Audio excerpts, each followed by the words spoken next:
This podcast is brought to you by Crisp. It is a software that auto-magically mute background noise in any communication app. No more embarrassing dog barks, traffic noises, crying babies, and family chatters when you're doing your calls from home or the nearby cafe. With Crisp, those noises will be muted and your caller will not be able to hear any of them. Not only is it able to remove background noises, it can also even remove the ones coming from your caller. So all you get is high quality audio without the distractions. Crisp supports any devices and over 800 apps such as Zoom, Teams, and WebEx. Try out the world's best AI-powered noise cancelling technology for free. Simply go to adriantan.com.sg/crisp to get started.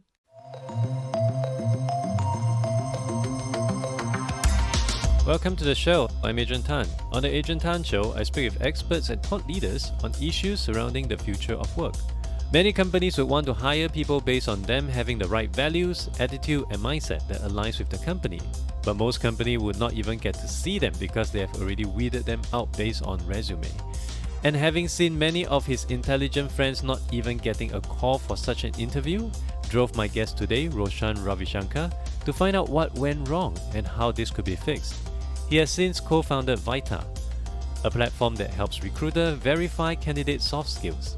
This is done through a proprietary combination of personality tests, reference checks, and 360 assessments. I got to know Roshan and his other co-founder when they were in the NUS Lean Launchpad program as the designated mentor. Let's get going with Roshan Ravishankar.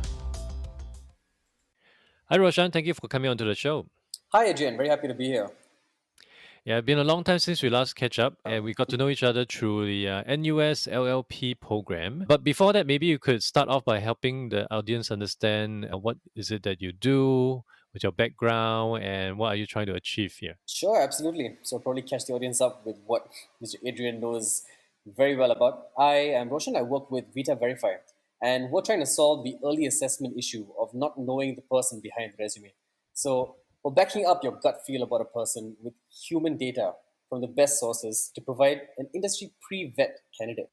And when you mention industry pre-vet candidate, how is that made possible with your platform? Exactly. So the way that we do it is we reach out to people who've seen the candidates work in the industry, people who've seen them in the professional capacity, like ex-bosses, ex-managers, direct supervisors, people like this, and we essentially collect qualitative information about them and convert that into something that you can actually use and compare amongst all the different people who've applied for your job to find the best fit candidates for the role you're hiring.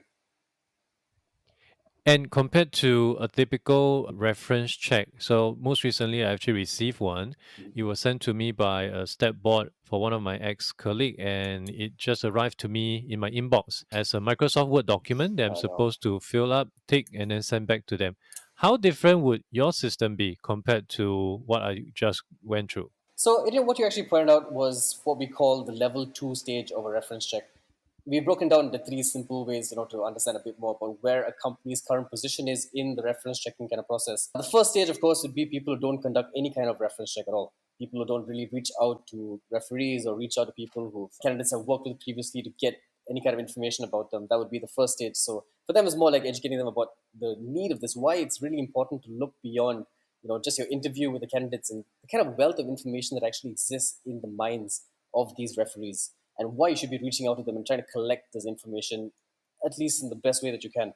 That would be the first stage. What you actually mentioned was the second stage, people who some form throwing something together to kind of get around the fact that you don't have to make a physical phone call. Because in the initial stages of when we were building this entire product, we've spoken to a lot of HR people, and the way that's usually done is through a phone call where they collect these references phone numbers and they give them a quick call to find out a bit more about the person, and they believe that this catching them off guard sort of thing would have a better way of trying to get more information about the candidates. But studies have shown us that honestly the best way to do this is to have them more prepared, have them more know that what they're actually answering is in some way going to affect the livelihood of these candidates, and they should actually have the mindset to think of answers that they're going to be giving. And a random phone call, honestly, even if you receive a phone call right now from somebody asking for that, you may not be able to throw together all the facts and remember accurately, case scenarios and stuff that would have happened in the past. And the best way to actually do this is, like you said, reaching out to them in some kind of web form or some kind of preset set of questions that you can ask them. and they can do in their own time. But Google Docs and doing this kind of some of the Google Forms or a Word document essentially is adding to a sort of a structure to the process where we have a set of questions, and you're looking at more of the human element, because we're not really assessing something like a product where it's a yes or no kind of thing. We're assessing human beings and the amount of things that go into deciding whether this human being is the right fit, whether this human being that you're assessing would have the right attributes, the right values to fit into your company. That's something that requires a significant amount of thought and care. You should be looking at things like your IO psychology, your organization behaviorologist, and looking from a scientific point of view. Are we asking the right questions? Are we able to actually ask the same kind of questions for standardization to compare between the different applicants for the same job role? And more than that, is it structured in the right way to collect the right information at the right stage? So other than that part, there's the reusability factor. So reusability comes more like from the candidate side. The candidate would have to apply for maybe 10 different positions. If we shortlist for 10 different positions, then essentially the referee is contacted by 10 different people. What we do is collect this in a reusable sense so we can use it for all of his future applications. And the referee, of course, isn't disturbed for every single time that he's shortlisted and taken to the next stage. And it's that comparability between the candidates and the reusability that adds to the entire process of the early assessment that we're doing. And based on what you are doing here, could you share with us a few sample questions or framing that you have on your platform that would help to lead to better understanding of this candidate versus what the incumbents or the traditional ways are doing it right now? Definitely. So what we're looking for isn't really that much of very specific down to the candidate. We're looking for things that vary between organizations and job roles. We're looking for things more towards, is this the kind of guy that would strive in more of a startup environment or more of a corporate environment? Does he require a certain kind of management to perform best under? Does he require a certain kind of environment to, strive very well in? Does he more the kind of guy that's very self-driven, or does he require to some extent a certain kind of micromanagement? Things that essentially cut down that initial phase after you bring a candidate on to bring him up to the performing stage and delegating stage in the employee life cycle. So we're trying to cut down that time by finding this fit earlier on. And by doing so, it's actually reducing the pain of a company having to go through the expensive process of recruitment, and the significant pain that the applicant himself has to go through is looking for those nuances in the candidate himself. And honestly, the only way I can find out about these things is by working with the candidate. And this is also another kind of thing that you can identify by either asking the candidate some questions, or honestly any kind of way, making them play games or something like that. You can be used to find things like their conscientiousness, how attentive they are to detail, how risk tolerant they are, but things like the best way to manage them and how they perform in a workplace. Essentially, that's the kind of thing that we're trying to collect by going out to the referees at an earlier stage. When you talk about an earlier stage, how early would this be? When the applicant first come in or after certain rounds? What stage would that be? Right. So we're doing it two ways right now, depending on the company that we. I mean, initially it was a very grandiose idea where we wanted to collect all this information at the earlier stage, at the resume submission stage. And one of some candidates were not very comfortable with that, and we conducted a lot of studies in the market trying to identify when they'd actually be more comfortable with this. So companies can now actually choose whether to trigger this at the point of application when they collect the resumes, or at the second stage before the first interview and during the first interview. And the reason we actually recommend this is because we're using it as a screening tool. And by collecting this information too late in the process, they don't really get to enjoy the benefit of screening the candidates early on. The point is to look beyond the resume and look beyond what certain keywords or hard skills you might have on a resume, to look at the candidates as a person. And getting this information too late in the process doesn't really deliver that kind of value. So the reason we do this, and we suggest that you do it at an earlier stage, honestly, we've seen it in real life situations. We've seen it in pilots that we run. We've seen it in companies that we've been working with, that you're able to cut down your number of interviews conducted. And the interviews that you do conduct, given that you have this report before you, you have an in-depth, intimate look into the candidate, you're actually able to do a much better screening, ask the right questions, and make sure you're aligned with the right things far earlier on. Right, that's interesting. And what motivated you to get into this business or this proposition in the first place? Okay, so I'll probably give you a bit of background, how we got into this whole thing and where we're from, and I guess a bit of a backstory. Essentially, I come from a background of a family business in recruitment, and I'm well aware of the process involved, the real world versus the theory. Now, Charlie, who's my partner, is one of my closest friends from back in the day. We've always been problem solvers, the kind of kids that just join competitions that we knew nothing about, just for the heck of it, just for fun, and scale up from things like regional to even class level and national, a couple of international competitions. And it's just like problem solving that really bonded us, give us a real kick. And a little over a year ago, one evening, Charlie and I were having a chat over some drinks. And Charlie brought up the fact that quite a few of our classmates were struggling to find jobs last year. I mean, at the offset of the pandemic, of course, didn't come as much of a surprise to me, given COVID and whatnot. But what got us to actually talking about it, we realized more often than not, the guys who were struggling were actually some of the best people we knew, work ethic wise. The kind of people that we'd probably fight to be in a group project with, because we know they do basically all the work. The kind of kids who stayed back after hours, put in that extra work to make sure that both the collective and the individual work was great. Bright team players with great attitude. Honestly, perfect for many companies out there. And these are the guys that we found doing like food delivery, trying to make ends meet. But what amused us even more was when we knew that the group of other guys who landed not one or two but several jobs. And it didn't make a lot of sense to us, given that these are our classmates, our batchmates. They have essentially very similar resumes as all fresh grads. And Charlie decides now is a good time to recount a story about how a close mutual friend of ours actually did land three positions consecutively. Of course, only to be fired from each of them because of some kind of gross incompetence. But they continue to rely on their resume, and of course he carries himself very well during the interview. He speaks confidently, but then at the end of the day the company suffers because essentially they're not getting the people who would be perfect for them, and the candidate suffers because they're not getting into the jobs that would be right for them. So what we wanted to do was find a way to empower these people to represent themselves beyond the document of keywords that we call a resume, and I guess a way to quantify certain traits and attributes about an individual, a person's value, to carry that forward to the eyes of the employer. Now, don't get me wrong. I guess the second group of people definitely do deserve work. They still are very good people. They're good at something. It's just that very clearly they're more suited to something more of a sales or client-facing kind of role where they would shine. And it's essentially finding that fit and that chemistry between the company and the role you're applying to. It's in that pursuit which Vita was born. So, in a way, it's really trying to identify authentic social proof to back the story of an individual so that he or she could get an opportunity compared to someone who may just have the gift of the gap and then just Mm, lie his or her way through. So the social proof would really be a good backing to it, which I clearly understand the proposition. Most absolutely. recently, I was actually approached by a recruitment business to do a reference check for one of my ex staff, and I immediately refused. Okay. Because I know this guy is toxic. He's just gonna lie and cheat and steal. So Mm, I just avoid that altogether. I just want to understand from your perspective, since you are doing this for so long. mhm. For many referees like myself, it is not something that we, in a way, accustomed to giving when the testimonial of an individual.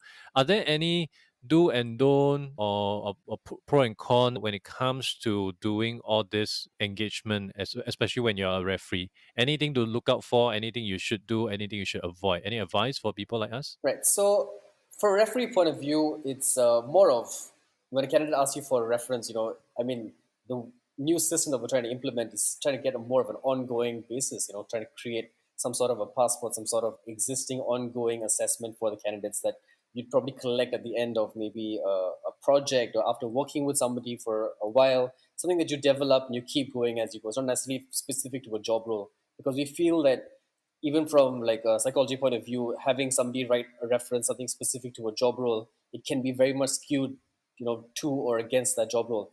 But giving a reference, I believe, shouldn't really be specific to that job role. It should be more about the individual themselves. It should be more about the individual's characteristics, the individual's traits. Because the reason they actually reach out to you as a referee is essentially, and what we've seen to be very true, referees are essentially the subject matter expert on these people. They've known them for so long. They know the kind of person they are in a professional environment. You know how they behave professionally. They know how they create interactions amongst their peers. They know how they handle disputes. And honestly, this kind of stuff is really, really valuable to the future employers. So if you are reached out as a referee, someone does reach out to you, then honestly, I would say please try to be as honest as possible. Not in the fact that, okay, if you felt that this guy was bad, maybe you should consider that it may not have been bad as a person. It's more like in that particular situation he didn't perform well. So express that concern as it is, saying that under me he didn't perform well because of certain conditions and probably describe the conditions so that whether he's going to in the future, that might be a different situation. Honestly, people are good at something. That's a very inherent value of ours, something that we strongly believe. And if a person does have the right kind of environment, the right kind of management, the right kind of company, right kind of team around him, he can definitely strive to be significantly better and unlock a lot of potential about him. So it's not really about a better or worse candidate. It's more like where this guy would fit into. And your role as a referee is very, very vital in that. So definitely keep an open mind, be honest, and say it as it is, more than just opinionated based on your personal interactions with them. And how has the journey been for you guys? So as I mentioned earlier on, we got to know each other through the Lean Launchpad program. So it's been pretty recent since you guys got started into this business. So how has things progressed for you so far?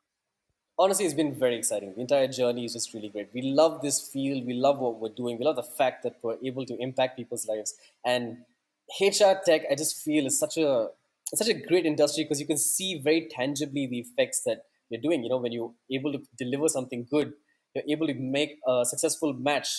It's beautiful to see like the candidate happy, the company even more happy, seeing like a company performing much better, because they have the right people. Seeing a candidate who honestly wouldn't usually be considered for a role actually being considered. It's essentially a hidden gem being, coming out and seeing that, okay, the company can finally see me for who I am. And making those matches just gives you a great amount of joy. Honestly, it's great to see that.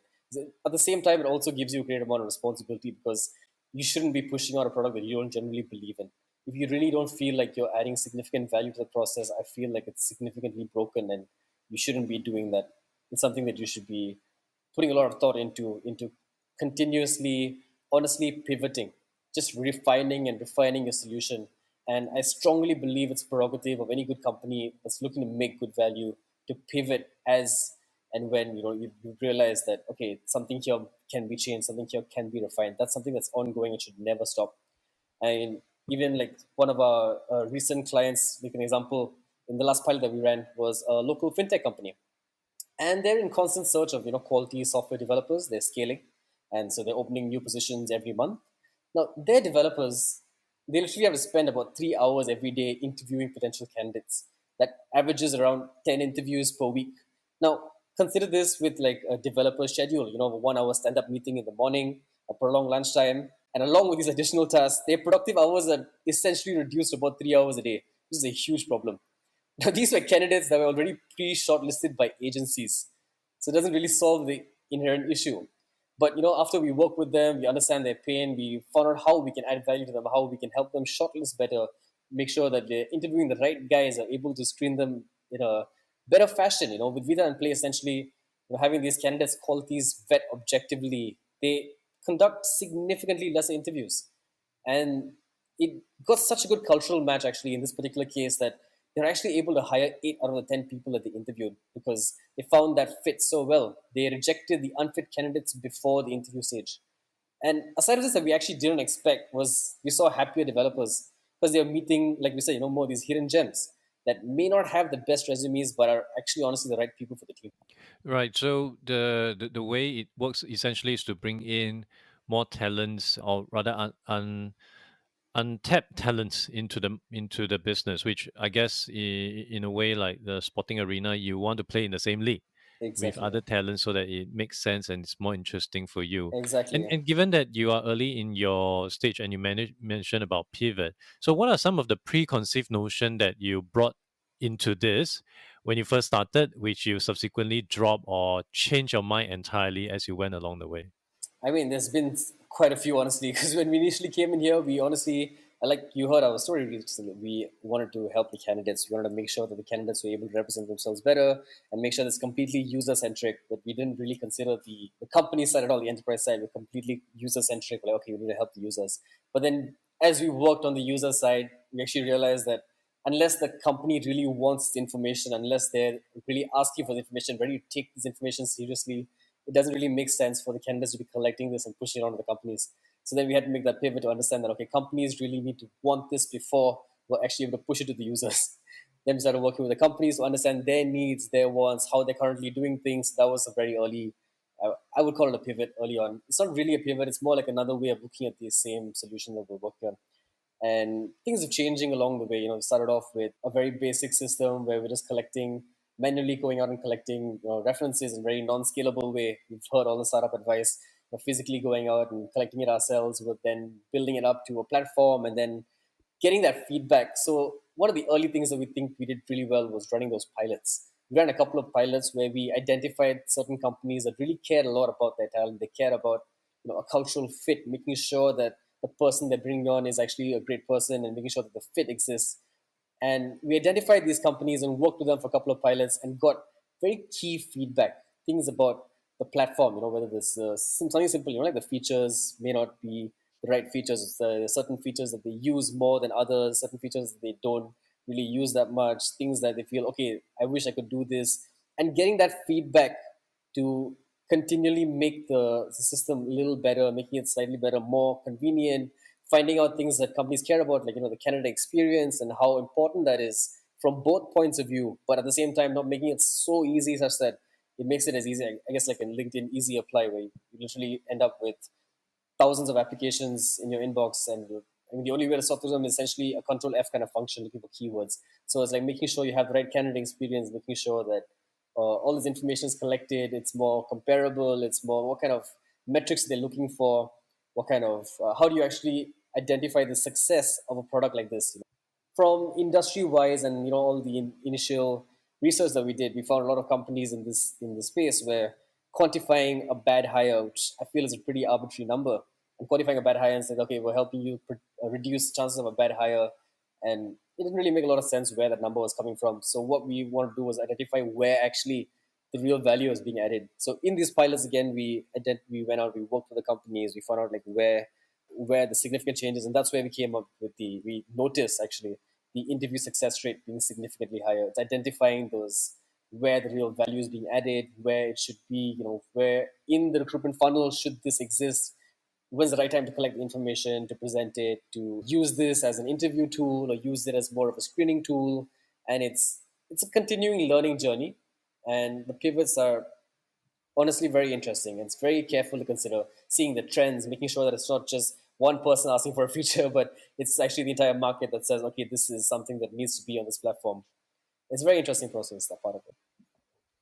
And are there specific demographics and firmographics that you're targeting? So we're actually rather industry agnostic. We haven't really seen a particular industry where this has significantly more, but where we actually thought initially was more like, okay, it's definitely going to be larger companies who have a significant amount of resumes pouring in, because if you have a lower amount of employer branding, you're not going to have that many applications, you're not going to have that strong of a need to actually assess all the people coming in. And or it could be startups, because at initial stage with a small dynamic team, you definitely want to make sure that the people you're bringing on are a lot better fit. The initial few, if you have a 5-man team, you're bringing one person on, essentially 20% of your workforce would be a bad fit then, which is very painful. So we initially thought of these two demographics. We ran a couple of things, but in over the last few months, we've seen a pretty big shift.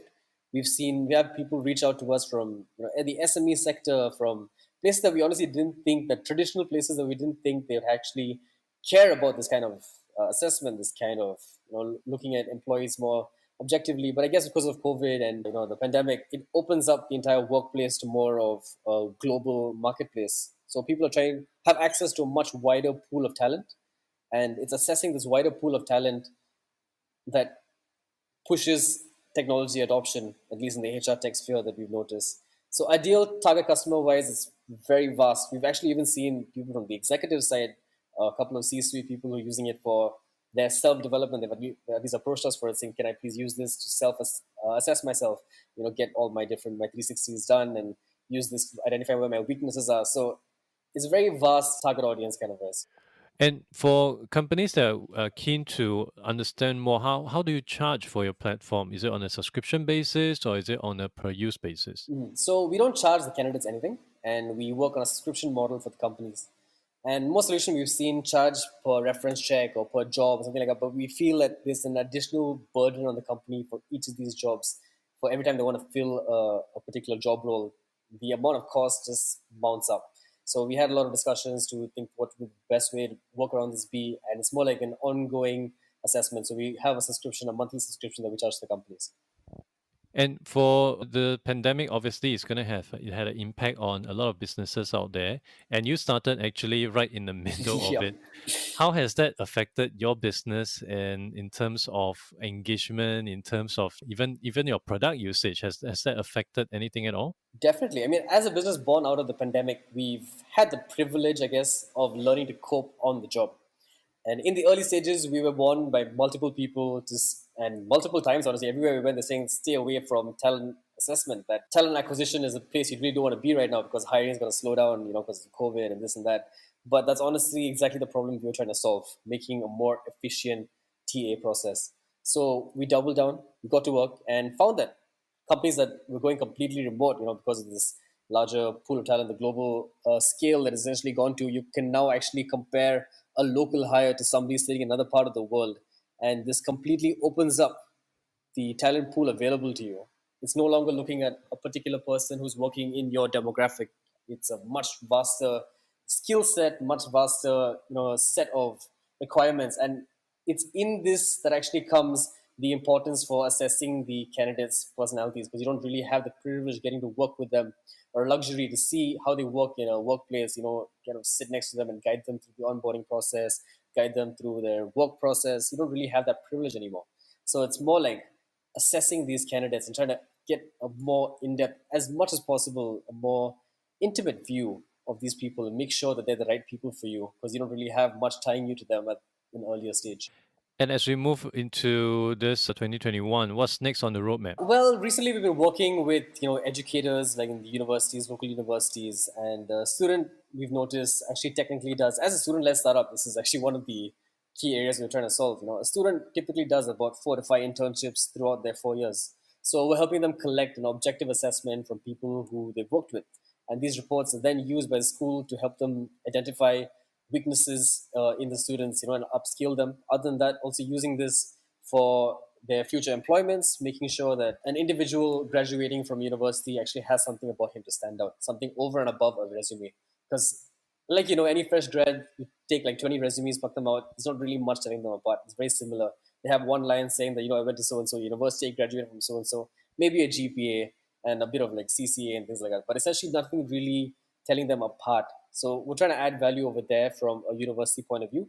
We are working with a couple of larger companies on seeing where the fit would really lie. Trying a couple of the shop floor levels, a couple of the C-suite levels where people are trying to assess, and I guess they have a much larger budget for a C-suite level, so it's working on that as well, and looking for that. Essentially, is it more of a niche kind of thing where we have adoption from a particular level of people? So that's something that we've been working on recently. And for people who are willing to find out more about Vita, where should they go to? Oh, definitely. You want to keep up with us? Please reach us on our website, vitaverify.me, or you can just drop us a mail at admin@vitaverify.me. And the links will be added into the show notes. Roshan, thank you so much for making time today. Had a great time speaking with you. And let's catch up for coffee with Charlie once Sure. things settle down. Sounds great. And once again, I wish you continued success in your journey with Vita. All right. Thanks so much, Adrian. Take care. Thank you for listening to the podcast. You can refer to the show notes for links to more information about our guests and their businesses. If you enjoyed this podcast, it would be helpful to give a review on iTunes or follow me on Spotify. If you're using Overcast, please hit the star button under the episode. That will help get this episode and podcast out to more people who may find it useful. I'll see you in the next episode of The Adrian Tan Show.